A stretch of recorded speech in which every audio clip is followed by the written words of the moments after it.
Hello and welcome to today's webinar on the secrets to successful online meetings. I'm Korrine Jones from OD Consulting, and I specialise in maximising the productivity of virtual teams, and I also have been a member of virtual teams myself for the last 15 years. Now, because you've joined the webinar today, I presume, like most of us, you can find online meetings frustrating and inefficient. So today I'm going to share with you the secrets I have found really help to increase the efficiency and effectiveness of online meetings. Now, you'll see there's the Q&A section there, so please feel free to enter your questions as we go along. I will either answer them at the time or I will come back to them at the end. I'll now turn my video off so that you can focus in on the presentation itself.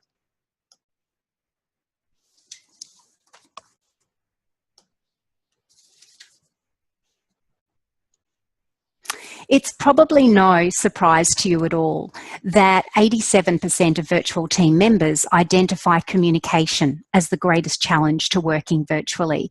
And this came from very recent research by RW3.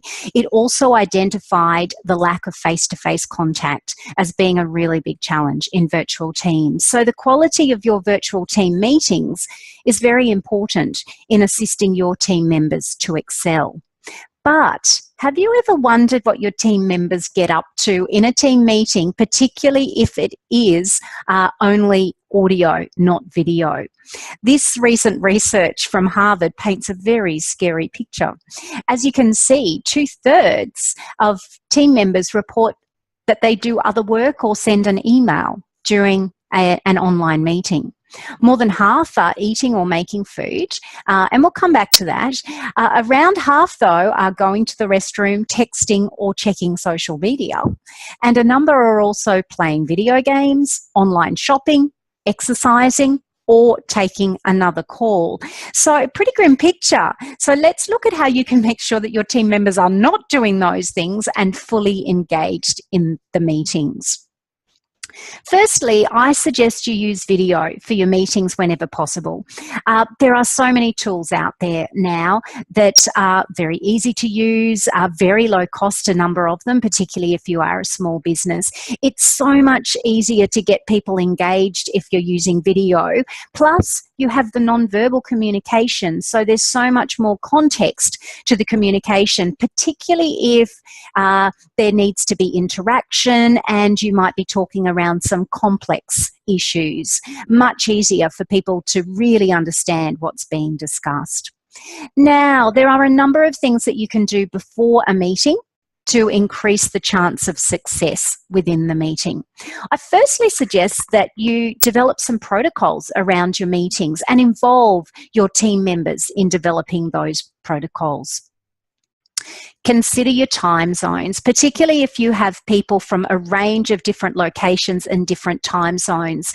You don't want the same person to have to carry the burden of that late night or early morning meeting every time because it's very hard for them to stay engaged. I know myself, during the middle of the night, really hard to stay awake and engaged. I meet regularly with colleagues in the UK and Canada. I'm in Australia, and so we rotate that most difficult time. So you get to share the burden, and not everybody has to do that every time. Also, seek input to the agenda. If your team members are adding agenda items and having input, they're going to be much more likely to be interested in what's being discussed and therefore engaged in the meeting discussions. Also, assign agenda items to team members so they actually speak to their agenda item, which one gets them involved, 2 makes it more interactive, and 3 also makes it more interesting so that people are listening to a range of different speakers, not just the one who is chairing the meeting. And on that, also rotate the roles of chair and minute taker. Get people involved, really good skill development for them, but also they're all then taking ownership for the meetings. And so you're sharing the responsibility for making sure that the meetings are really effective. Send out the agenda beforehand so people know what's going to be covered, and also send out meeting papers so people can do some reading beforehand and are ready to be able to contribute and discuss during the meeting. Now, a lot of these things are useful for all team meetings, face-to-face as well, but when you've got people dialing in remotely, it becomes much, much more important that people are involved, they're engaged, and they know what's being discussed. Now, I mentioned protocols at the top there. Just if you're wondering what they might be, I've got a few examples from teams that I've worked with. Now, these are just examples, all from different teams. The first is turn up on time, which I think is probably a universal one. If you are having a meeting at 8 a.m., for example, local time, make sure that people are online beforehand, ready to go at that time. Use the mute when you're not speaking. So ask people, particularly if you've got some people co-located, the ambient noise can really get in the way of the meeting. So ask people to ensure that they do mute when they're not speaking. Raise hands, either use the system, because some of the systems allow you to raise hands, or just ask people to put their hand up if they want to make a comment or ask a question. Use people's names when you address people so that everybody knows who you're referring to, but also ask team members to use their names. So that's always a useful one for a number of teams that I've worked with. No side conversations for co-located team members. What a lot of teams find is that if you've got some people co-located and some people dialing in remotely, if those co-located are having a bit of a joke, a bit of banter, a bit of a side conversation, it makes it really off-putting and isolating for those who are dialing in remotely. I found this happened recently with a team development process that I was facilitating. And so really important that you agree that that won't happen. And for some teams, it might be that there's no food. Totally up to the team themselves as to whether they decide to have food or not, because I know that some teams I work with say, oh no, there's no way I would like to see someone eating their muffin on the other side of the screen. For others, they use it as part of their team development rituals. Important that you involve your team members in developing your protocols, and that whatever you come up with is relevant for your team. Then once you've agreed them, I suggest you display them at the beginning of your online meetings, but also review them regularly to make sure that they remain relevant. Then once you're in the meeting, there are numerous things that you can do to make sure your team members stay engaged, but also to make sure that the team meeting is efficient and effective in achieving its outcomes. First of all, display your protocols, and I've just mentioned that. I would also suggest you keep your meetings short, sharp, and focused. Now, a quick meeting is a good meeting for everyone, but particularly for your online meetings, where it's so much easier to become disengaged if things go on for too long. Start with a check-in or a round robin. What I do with my meetings is everyone goes around and shares one positive from the last day or week or whatever. It's a nice way to get everybody involved, get the communication started, and start on a positive note. You might like to add in a short team building activity, and I'll show you a few examples of those in a moment. Keep it really well chaired, whether it's you chairing or a team member chairing. Ensure that the chairing is very explicit. Call your agenda items, use names, ask people to speak to agenda items. So we've got use names, involve your people, and assign the agenda items as you go. Use repetition and regular summaries so people know exactly where you're up to, and ask questions regularly. And rather than asking, are there any questions, because you'll probably get no response, ask an open but more assertive and directive question. What questions do we have? You'll find that you'll be much more likely to get some questions. But really, it's about really amping up the chairing of the meeting, I find, makes it much more structured and efficient. Now, some team building games. The ones that I am sharing with you now are all based on visual creativity. And the reason I've done that is that there's a body of evidence that suggests that there is a strong link between visual creativity and trust in virtual teams. And as we all know, increased trust in virtual teams leads to increased team productivity and performance. So the first one is a caricature match game. So you would ask your team members outside of the meeting to draw a little caricature of themselves. You would then put all of those up into a shared, say, PowerPoint presentation.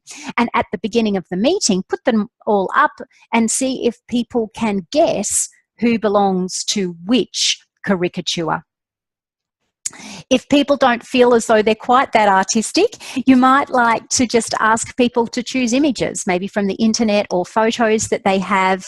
And again, ask them either for team members to work out which image might relate to which team member, or you can ask each team member to show their image, to talk about why they've chosen that image, why it resonates, and by so doing, team members are telling each other a little bit more about themselves. And the third option is really quite similar to that. Ask people to create an avatar which represents who they are, their role, their location, what's important to them. Ask them to share that. And again, it's a great way of helping everybody get to know each other, build relationships and build trust. Now, with each one of these, you can keep really short time frames on them. So it's short and sharp, but really effective in helping people to get to know each other.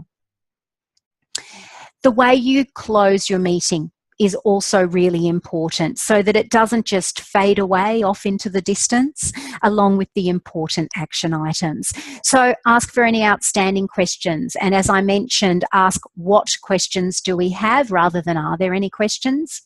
Summarize your key points so everybody's really clear on what's been discussed, what's been agreed and what decisions have been made, and repeat your action items and confirm responsibility and timeframes for action items. So this really increases the chances that people are going to do the things that they need to do to ensure that the meeting wasn't just a talk fest, it was an opportunity to get some decisions made and to get some things done. Now, I'd also suggest that if everyone's okay with it, you use your online meetings to replicate some of the rituals that you would use in face-to-face meetings. So this team here are having a celebration lunch and they're doing it virtually. And this team do this on a regular basis. You can see you've got members co-located around the table there. Then up on the screens on the wall are each of their other 5 locations. And so at each of those locations, people have done exactly the same. They've all brought their lunch and they're having a whole team celebration lunch. 1, it creates that sense of one team, but 2, to do it for celebrations, success breeds success. And so if you are celebrating as a team, builds the momentum and then increases the chances of ongoing success within the team. Then after the meeting, what you do again is also important in terms of making sure the action items are completed, so this meeting was effective and that the next meeting is going to be effective as well. So circulate your minutes and do that quickly after the meeting while it's still fresh in everyone's mind. Ask for feedback to make sure that what you've contained in the minutes is correct. Follow up on any action items, set up the next meeting, and assign responsibilities for the next meeting. So this then makes sure that everything that you've agreed is happening and you are ready for the next meeting to be really productive as well. So like a good meeting, the webinar today is short and sharp as well. So in summary, before your meeting, develop your protocols, assign your agenda items, send out your agenda, send out your meeting papers so everybody's prepared. Also develop protocols, so whatever protocols are relevant and important for your team. During the meeting, keep it short, sharp, focused, and chair it really quite explicitly. Involve people and use names. Include some short team building activities if you feel that that would be useful for your team. It's a great way to get interaction and to really lift the mood within the meeting. Close really strongly. Outstanding questions, summarising your key points, your decisions, your action items, and your responsibilities. Replicate some of your face-to-face rituals if you like. As long as everybody is comfortable with having the food, etc., in the meeting. And then after your meeting, circulate your minutes, ask for feedback, follow up, and assign responsibilities, etc., for the next meeting. Now, for those of you on the webinar today, I have a special offer of a free 1-hour one-on-one consultation and team development strategy. It's normally valued at $500. So if you're interested in taking that offer, please feel free to email me at admin@odconsulting.com.au. So let's see what questions we have. We've got a couple of questions here. The first one is, what if people don't adhere to the protocols? That's a really good question. And I went through the process of developing protocols with the team yesterday, and there were a few things that we did that I think really help when you do get to that point. The first is make sure everybody's involved in developing them. So everyone is committed and knows what they are. Second is, once you've developed them, ask every person to commit to operating within them and also calling behaviour if they feel that others have not. And so that means that when you do come across a situation where people have not adhered to the protocols, you can really quite respectfully and objectively call the behaviours. You know, saying, remember, we agreed that we were going to manage our meetings in this way. In today's meeting, that didn't happen. Just wanted to remind you of what we agreed to as protocols. Now, we have another question here as well. What if team members don't want food? Very good point. Some of the teams I work with say, no way do we want food. It really comes down to the team. If the team want to include food and to have social meetings, brilliant idea. But if they don't, respect the team, either the majority or consensus within the team.